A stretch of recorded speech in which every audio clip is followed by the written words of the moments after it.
好，咱拄则听到就是李正浩上新的讲法。另外，这方面要来关心大东县县政府今年伫咧火烧岛绿岛放流100粒的车具贝，有人讲是五鸟贝，结果超过一半拢无去，代志互媒体爆出来了后，引起了网友真关心。有人讲，敢会是绿岛唱水味的业者和讨海人去掠，互绿岛一寡百姓感觉足委屈，冤枉无地讲，特别出来陪会。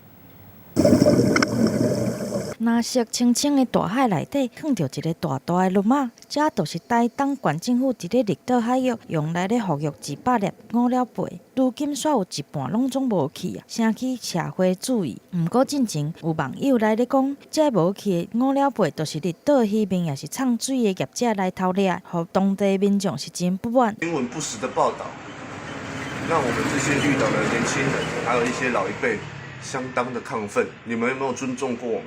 我希望相关单位可以去查明真相。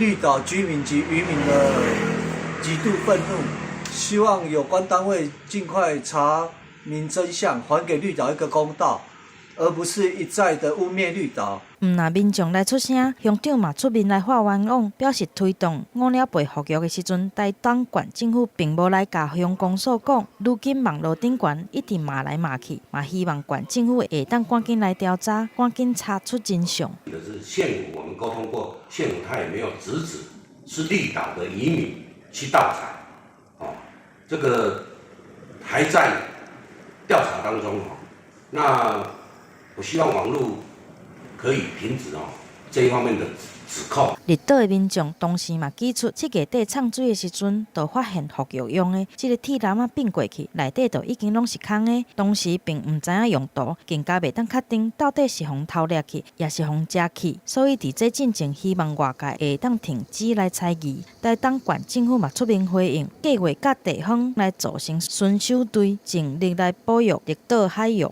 记者综合报道。